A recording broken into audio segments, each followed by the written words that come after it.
Hello, everybody. Big Money Drew Nicholas with another Big Money Talks. And it's been probably about a month or so, but I wanted to get on here because last week I had the most incredible time at Arthur Ashe Stadium for AEW Grand Slam. I'd never been to a live wrestling TV taping before. I've been to some Evolve shows in Queens and Brooklyn, but never something like this. Certainly the biggest crowd ever. It was just getting into the building, getting through to people and getting to my seat finally. I just had this kind of out-of-body experience, I guess you could call. I'm standing there and, they go through dark elevation, really fun. I got to see Paul White wrestle for the first time ever. A veteran in wrestling, just unbelievable.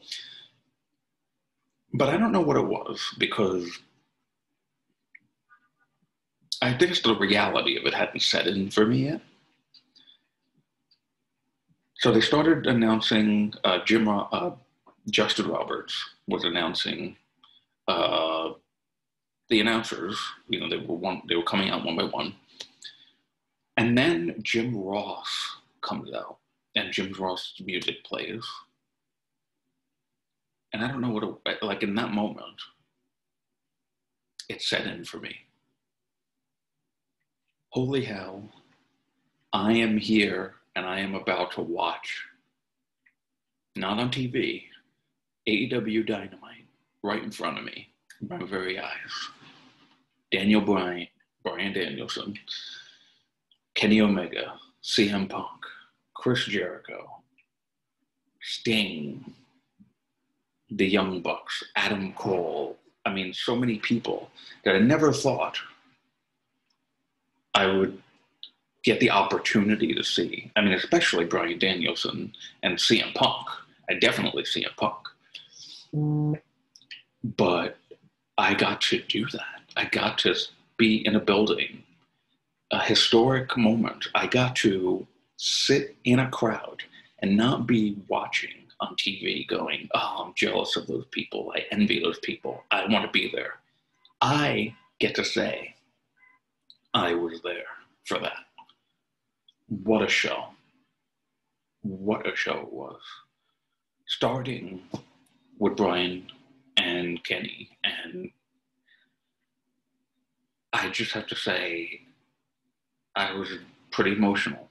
Just that first few moments, I was pretty emotional because it was setting in for me that I was about to see an unbelievable match in front of my eyes with, one of my idols of wrestling in Bryan Danielson.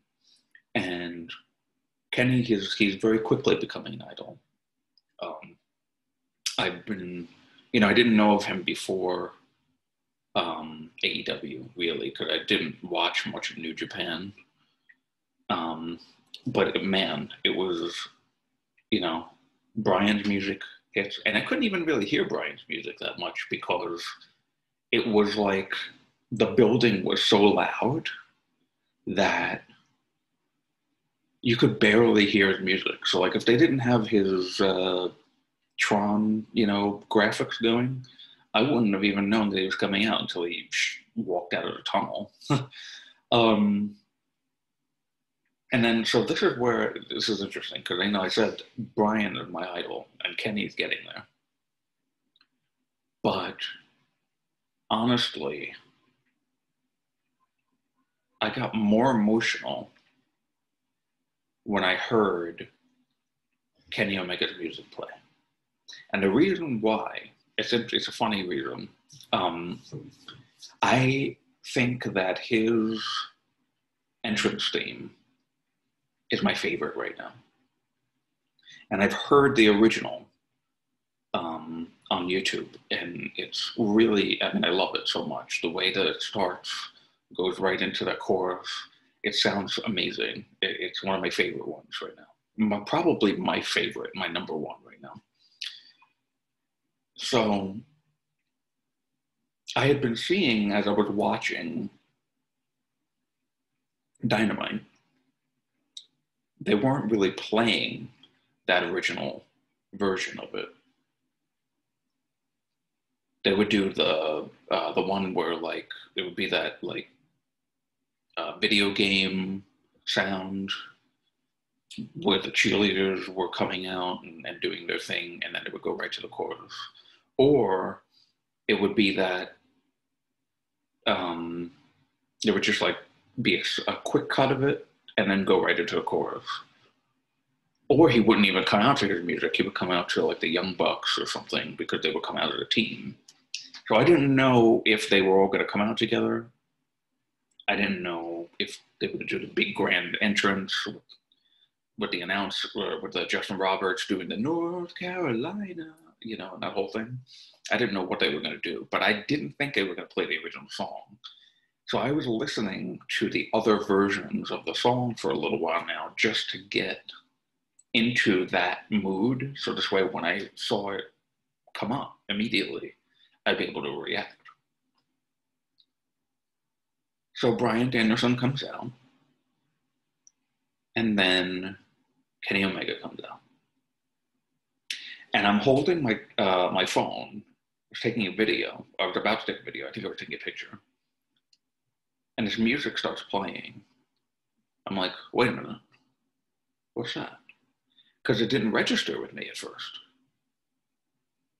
And then I was building up and building up. I'm like, oh my God, they're playing the original song. I got to hear the original version of his entrance theme. And it's right to the part where we sing the Best Bout Machine in the song. And, like, I'm glad there was nobody sitting next to me yet. They didn't get in for like another 10 or 15 minutes. It was just waterworks, like, just singing. You could hear my voice, like, cracking under the my mask. It was like, oh, thank God. I'm not, you know, right next to somebody. But wow, it was, what an emotional ride that was. That whole match, really. And the draw, I've seen people say, like, oh, you know, you can't call it a 5-star match if there wasn't a finish, but it was special. And the draw was the right call. I think that was the right finish, because neither one of them needed to be pinned right now. So right after that, CM Punk. Now that's another thing. It's like, oh my God, you know, another idol of mine in wrestling. Whole reason why I even have a beard right now is because of CM Punk. It was like, oh, now I get to sing Cult of Personality. I get to sing Cult of Personality to CM Punk walking out to cut a promo, and then later on for the Rampage taping, wrestle. Like, what? So Punk comes out, and wow, the crowd was singing. I don't think it came across on TV as well, but man, it was electric in the building. Everybody was fired up. He had a great promo. And, you know, I'm gonna cut through the rest of it a little bit now, because I didn't watch. I kind of rewatched it, but I didn't get to rewatch the entire thing. But I watched Rampage live, and just these key moments in the whole time that I was there. I have to tell you honestly, every single match had somebody that I was interested in seeing. So while, like, you know, MJF and Brian Pillman Jr. wasn't exactly what I was looking for, I still got to be there for the MJF reaction in New York. The first show in New York, at least. Later is going to be Long Island in December, I believe. was just, good stuff. I did take a picture with, the bird. I might post it on Twitter later. I don't remember if I did. And then, that was a good match too. Using Julia, kind of, get that heel heat. He's just a habitual line stepper, that MJF. Then the next huge thing, Malachi Black and Cody Rhodes. Wow. I was very, very interested in seeing the Malachi Black entrance live, and it did not disappoint. It really didn't. That was special. That was very special. And Cody's entrance was very special as well. And I am so proud, and I know so many people, my friends on Twitter, so many people around the world, really proud of New York for booing the hell out of Cody Rhodes. I'm glad to have taken part in that, because I definitely booed the hell out of him. His entrance were pretty dope, but I booed the hell out of him. Little Homelander looking ass of his. It's funny. And Brandy coming back got a good pop in the beginning when she first came out. But then when she got in the ring and gave both birds to Malachi and just showered booze from the crowd, it was really special. It's funny, I was looking down at my phone for a moment, trying to get my phone to load, because I have to shout out Joe Pearl, because he was really helpful. He gave me the Wi-Fi for the building, so that this way I could actually get on my phone. For the entirety of Dynamite, plus a little, 15, 20 minutes of Rampage, I didn't have any cell service. None. Barely anything was loading on my phone. The only thing I could do was call people, which is very strange. But anyway,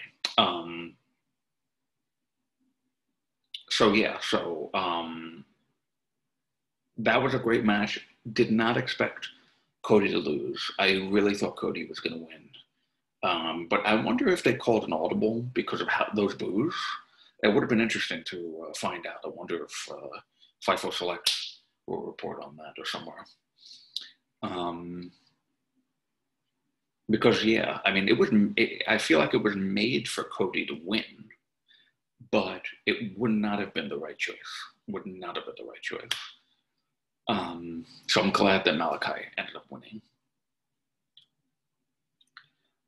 And then the next huge thing, of course, Darby Allin and Sting versus FTR. I was not a WCW fan growing up. I watched WWF until about, I know I talked about this previously, until about mid-2000, early 2001, right before WCW got bought. And I just left wrestling for a while. And it wasn't even really, I honestly, I couldn't even tell you, because it's been so long, I couldn't tell you what it was that made me stop. I know that my best friend's brother and cousin were watching. So I may have piggybacked off of that, and maybe they stopped watching, so I stopped watching. I couldn't tell you. But I had just this out-of-body experience there. 62-year-old Sting is wrestling in front of me. It's just, that's not something that will ever be lost on me. The icon, a legend, a true legend in the wrestling business, wrestling in front of me at 62 years old and looking really great. I was floored. I know. And getting to see Darby Allin again, I've seen Darby Allin in a few Evolve shows. Great. FTR for the first time, seeing them. They're such great tag team specialists. They are just incredible. Absolutely incredible. And that was a great match as well. Every match was really great. Every match was really great. The only thing that I was a bit sad about was the end of the show. Was Ruby and Britt, and I wanted Ruby to win, and I thought that Ruby was going to win. I had been saying, if they main evented it, I feel like they would main event it because Ruby was going to win. So I didn't know, of course, because I didn't have any phone service, so I couldn't be on Twitter or anywhere to see that was going to be the main event. And all of a sudden, it's the main event. And I'm like, oh my God, are we going to get the title change? Like, I really psyched myself up for it. Unfortunately, it didn't happen. But the match was great. You know, I had a wonderful time watching it. Getting to sing Ruby Soho. And she's so wonderful. She's so wonderful. I'm so incredibly happy that she's here in AEW. So happy. And she's having a time of her life just in this month that she's been there. It's really wonderful to see. Britt Baker is DMD. Is wonderful as well. And I'm really was so thankful that I got to see that in person. Even though I didn't get the finish that I thought I was going to get. But I'm okay with that because AEW is a great promotion. And it's been wonderful. It's been wonderful. And I can't wait to see what they do tomorrow, Wednesday, September 28th, I believe. I believe it's September 28th. Oh, today's the 28th, so 29th, tomorrow. See what happens in Rochester, the home of Brody Lee. Dark Order's been doing some things, you know, they've been fighting, and there's speculation that the former Bray Wyatt will show up. But I don't know, because they said that they don't want another leader again. And Adam Page, Hangman, he, I think, would be the rightful leader. So I don't know what's going to happen there. That's going to be interesting to see. And so Rampage was done. I had to take a little 10-minute walk around just to, you know, breathe and get the blood flowing. And I was like, oh, maybe I'll check out the merch stand or something. I was a little hungry, but boy, there were lines for everything. Everything. There were lines to breathe. It was just insane. So, you know, the merch stand line was it looked like 200 people long. Food line, 200 people long. Bathroom even. Maybe not as long as that, but line. So I'm like, you know what? I'm going to walk around for a little bit. So I walked around, just get some air.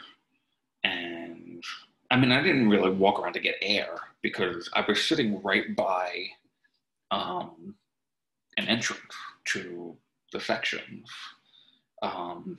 So I was getting a breeze from there. So it was actually, it was a very, very pleasant experience. I know Alex Queen of the Ring, she was tweeting about you know, stinky stuff. I feel bad, you know, because I've had that experience at other shows. But I did not have one negative. You know, that the tiniest little thing, there's wall of people everywhere. But I mean, that's a given. That was going to happen. I expected that. So yeah, so you know, no BO. I smelled some food, but it was good food, like French fries and stuff. So, you know, that was a pleasant smell for me, at least. And no obnoxiousness around me either. The one guy sitting in front of me, I I didn't really get to interact with him, but he was doing some chants and stuff, but it wasn't like Alistair at Malachi or any like obnoxious stuff like that. It was kind of funny. It kind of like added a little bit to the experience. Like we were getting a good kick of it. Around the people around were like laughing and kind of like participating. They actually also, that guy started the "you're gonna get your effing head kicked in" for Bryan Danielson. Should have been louder, but not everybody was doing it. But you could hear a little bit faintly. You could hear it when I watched it back. I saw that I heard that you could hear it a little bit. So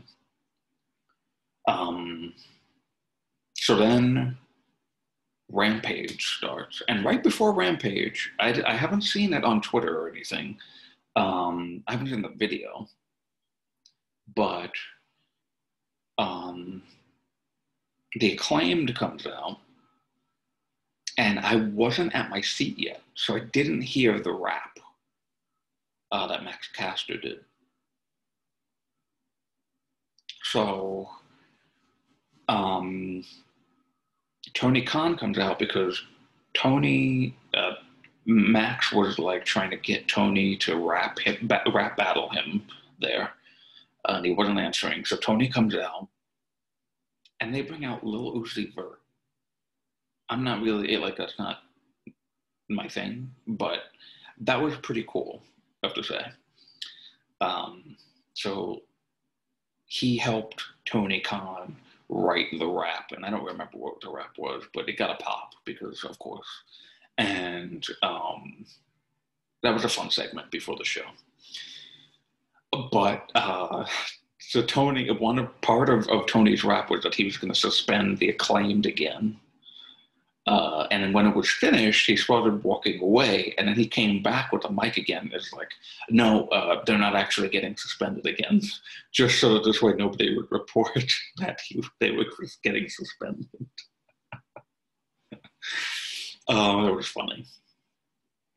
So Rampage starts, and Powerhouse Hobbs comes out with Hook. I am a hooker, yes.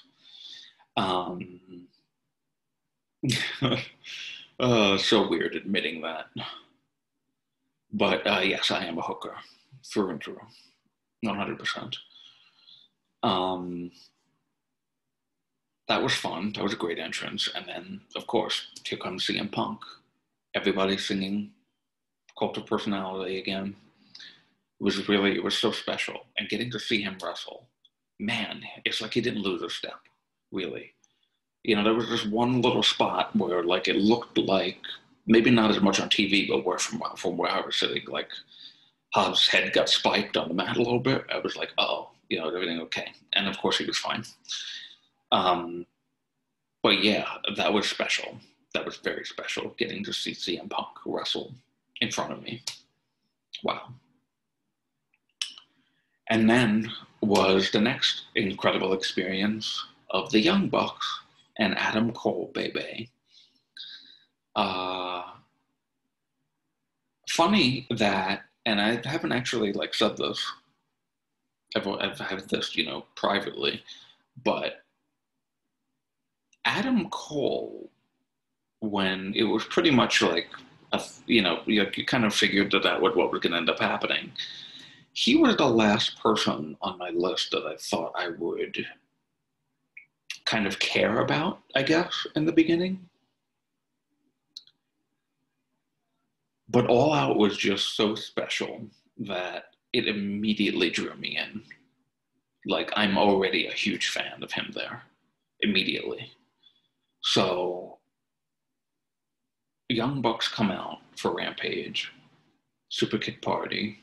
Great theme, actually. Like, I haven't really listened to that, but hearing it in the arena, like, oh wow, that's actually a really great theme.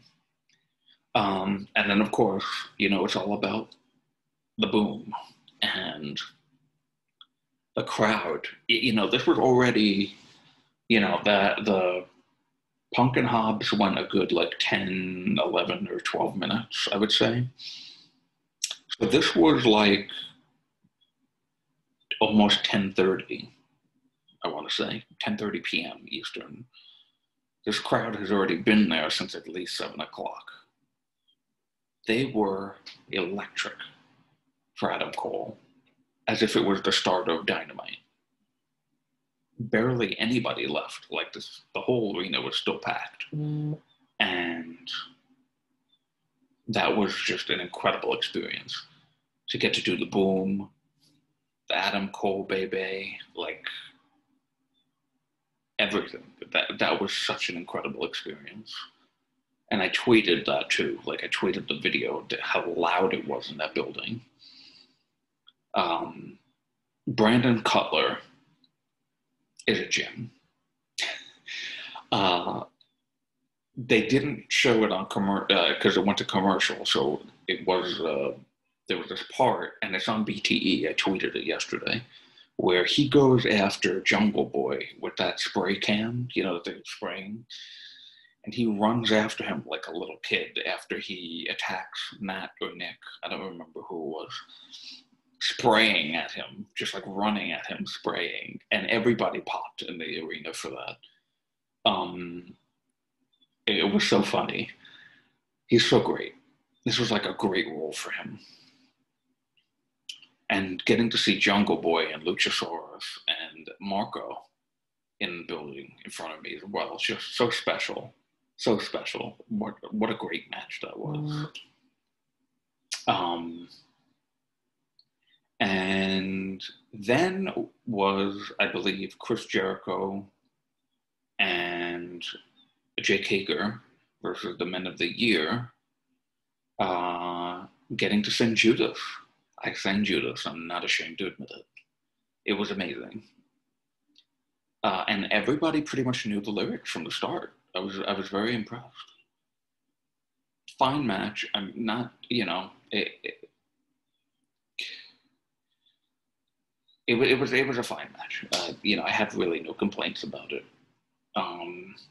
Right people won again, which I was again surprised, like with Malachi and Cody. And I think the right person got the pin as well, Scorpio Sky. Really great guy, but I've really enjoyed him since the beginning. And he hasn't been on TV as much. You know, he's had little bits here and there since the start, after losing the tag title. And this American Top Team thing. So like Dan Lambert doesn't really bother me as much, but I don't really care about it as much because I'm not an MMA guy. So I didn't like care as much, but at the same time, it was like, oh, okay, you know, I got to see Chris Jericho sing Judas. The match was great. But then these American Top Team people come out afterwards, after Jericho and Hager take Dan Lambert into the ring. This guy, Masvidal, got a big pop in the building. I had no idea who he was. Okay, whatever. And that was fine. It's like, okay. Beating up Chris Jericho and Jake Hager. Very fashionable. So cool. See if we see more of him on TV. And then was, I want to say, Miro. So Sammy Guevara comes out with Fuego. Really, really cool spot. You know, they bring out those cue cards that they do like during the commercial break. Now, we didn't know when there was a commercial break in the building at all. So I thought that was probably like everybody else, that was like a commercial being filmed, like a picture-in-picture thing. But it wasn't, because Miro just attacks the both of them and kills Fuego, R.I.P. Fuego, and makes Sammy pretty much tap out or pass out on the stage, holds up the TNT title. Wow, that guy looks like $1 million. He really does in the Raw. Just incredible to see in person, really. Then was Anna Jay and Penelope Ford. I did not expect Penelope Ford to win, so that was interesting. And then Ty Conti comes out. I think, yeah, I get them confused. I think, yeah, it was Anna Jay with the match. And that was fine. And then the main event, Jon Moxley and the Big King, Eddie Kingston, versus Minoru Suzuki and Lance Archer. And now, again, I'm not like a New Japan person. I don't know New Japan history. Not really my thing, but wrestling legend Minoru Suzuki, I got to see him wrestle. That's incredible. Along with, of course, Lance and Jon Moxley and Eddie Kingston. That was really special. Really special. The pop for Eddie was wonderful. Oh, I know. I just remembered because of the Eddie pop. I missed the other tag match. I'll get to that in a moment. Yeah, just a really good lights out match. You know, not as violent really as I was expecting it to be. There wasn't really that much blood, if not any blood at all. I don't remember there being blood even. But that's okay. I don't need blood. You know, it adds. It's nice, but I don't need it. I'm not one of those like hardcore deathmatch people. So I got to see that in person, and that was incredible. Eddie cut a wonderful promo, emotional promo, thanking his mom and some relatives that had passed, which is beautiful. It was really beautiful. So, and that was how the show ended. But the match I forgot about was Proud and Powerful, Santana and Ortiz,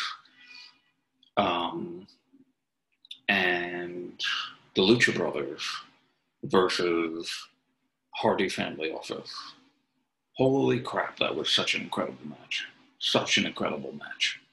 Getting to see Santana and Ortiz again. I saw them, Progress NYC2, in the Boom nightclub in Queens. I believe it was 2018.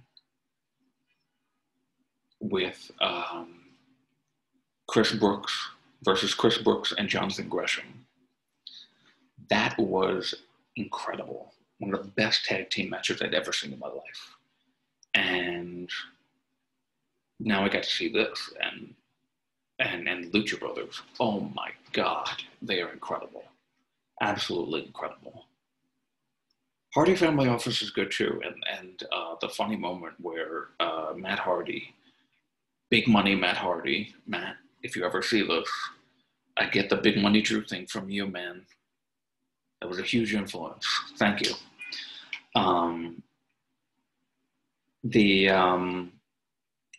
He was going to cut Ortiz's hair, and the crowd was like, no. And then Orange Cassidy comes out to stop that and knocks out Jack Evans on the stage. That was great. That was a great moment. So, yeah, the whole match was wonderful. Everything was wonderful. I think I've said wonderful about 100 times. But it was wonderful, genuinely. I had a blast. There was nothing I didn't like. I had a pleasant experience. I drove there. I had to drive there because it was going to take me like almost 2 hours. I think it was like an hour 45 to get to the building from where I live. I don't live by a train. It's about a 15-minute commute to a train to then get to like downtown Brooklyn to transfer to get to Arthur Ashe Stadium. So it wasn't going to happen. So I drove, and I was like, oh God, is this going to be a bad thing? There was a lot of people, but I ended up finding parking relatively quickly. And I didn't know at the time, but right by where a bunch of people were entering and where we exited. So it was a pleasant experience. It really was. Um, so yeah, I mean, the weather was nice. The parking experience was great. Um, the parking experience was great, and the building was great. You know, there was like all the people going towards the particular exits, and Joe Pearl, and his friend Jamanica, lovely people. They really are. Um, they told me afterwards, I met up with them, and they told me that there was another exit that people weren't going to. So I would have liked to have known that because I just walked out with everybody. But I met up with Joel and Jimnica outside, and I drove them back to the hotel.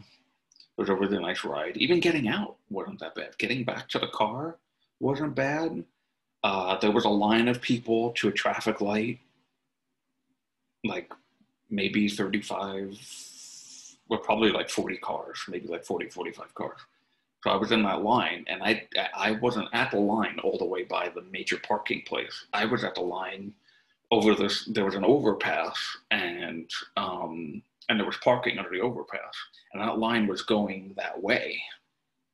So I even had to cut a line. It was very nice. And the ride back to Joel's and Jiminica's hotel was fine. They went to GCW the next night. I wasn't able to, unfortunately. But yeah, I mean, it was honestly better than some La Boom nightclub in Queens experiences I've had of like parking and getting in. Like it was really, I was shocked. I was honestly shocked at how great the whole thing was. I didn't have a negative experience there at all. So I will heavily consider doing it again. It was really wonderful. So I didn't get to meet people that I wanted to meet because I just didn't have cell service to connect with anybody until 30 minutes into Rampage. So I wanted to meet Denise Salcedo. I wanted to meet John Rossap. I wanted to meet Kate Hensler, John Alba, Cassidy, a couple of other people, Dima Diva. But I didn't have cell service to like connect with anybody. So I wasn't going to run around the building. I mean, I was like, all right, maybe I'll see somebody when I go out. Unfortunately, I only ended up seeing Joel and Jamanica, but that was fine. I mean, it was wonderful. And there will be other opportunities as well. I'm thinking of going to Survivor Series at Barclays Center. It's only about a 20-minute ride down Flatbush Avenue, which is where I live, like right on Flatbush Avenue. Definitely not going to drive there because that would be crazy. Don't need to drive there. But yeah, I'm thinking about it. I really am. I watched Extreme Rules. I was on the Fightful Twitch, Fightful Gaming watch along with Joel and with Cher Delaware, Hannah, and with Rob Wilkins, with Kate. She popped in for a little bit. Jeremy Lambert popped in a little bit. Jussie was there. Maggie was there. As much as, in other places I want to, punch Maggie, for other things separate from here. I love her. I really do. I do. Gisberto was there for a little bit from Fightful too. And Jeff Hawkins. Jeff's a great guy as well. So that was really fun. That whole cast of characters. Luis Polito popped in for a bit too.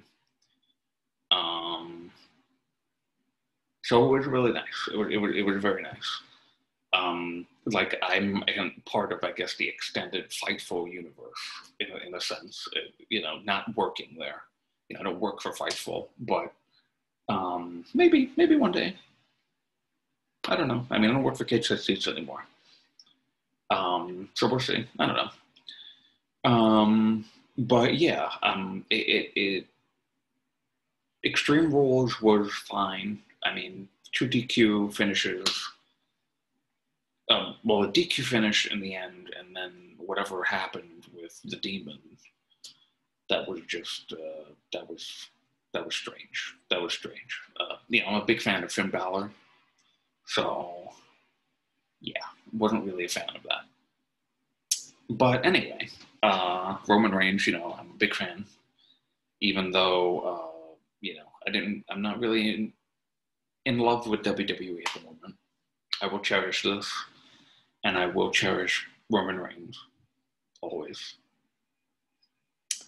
I did not know that Nikki Ash, ASH, and Rhea Ripley were tag champions. Had no clue. Saw that on Raw, which I watched. I didn't see the first like 20 minutes or so of it because I don't record it anymore because I don't need to because I'm not getting paid to watch it anymore. So I didn't see the first 20 minutes, but I saw the rest. And, you know, it is what it is at this point. Good people have titles. Good people are on TV. It's all you can really ask for these days as a, like, casual WWE fan at this point.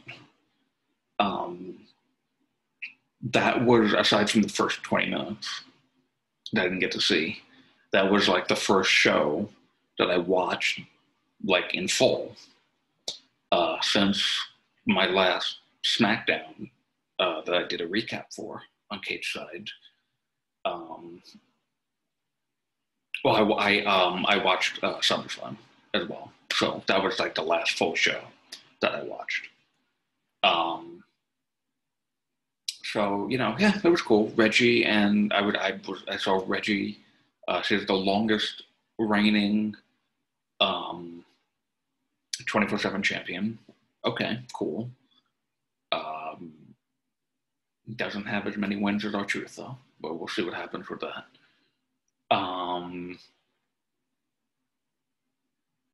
Yeah, so Reggie and Ricochet, I'm like, holy shit, this is going to be amazing.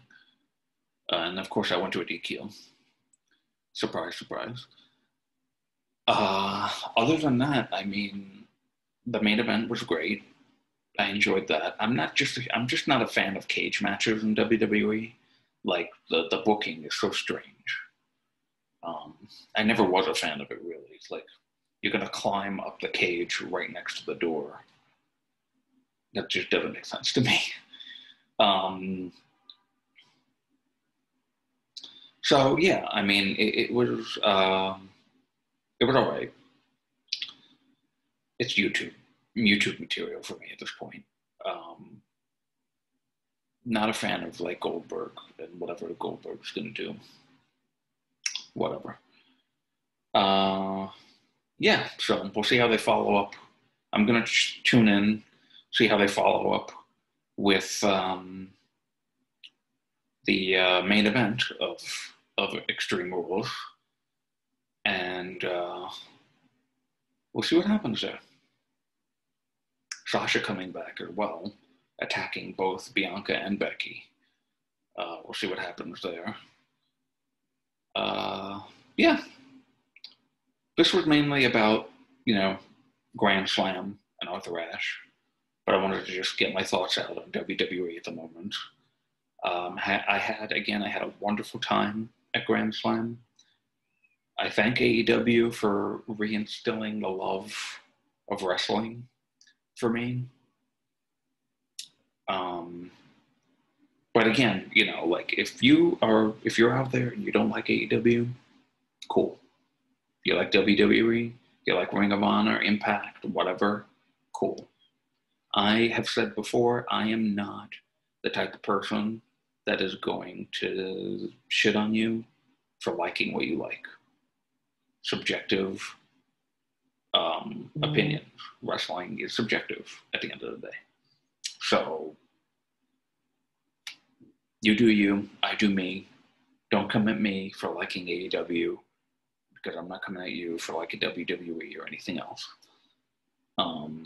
You like what you like. So that's going to be it for me. I thank, the Fightful crew for allowing me on the watch along once again. And I thank AEW for Arthur Ashe. It was special. It's something I will never forget, really. And I hope the Rochester show tomorrow goes well. And we'll see if we get some more debuts. We'll see what happens there with the Dark Order. And until next time, bye for now.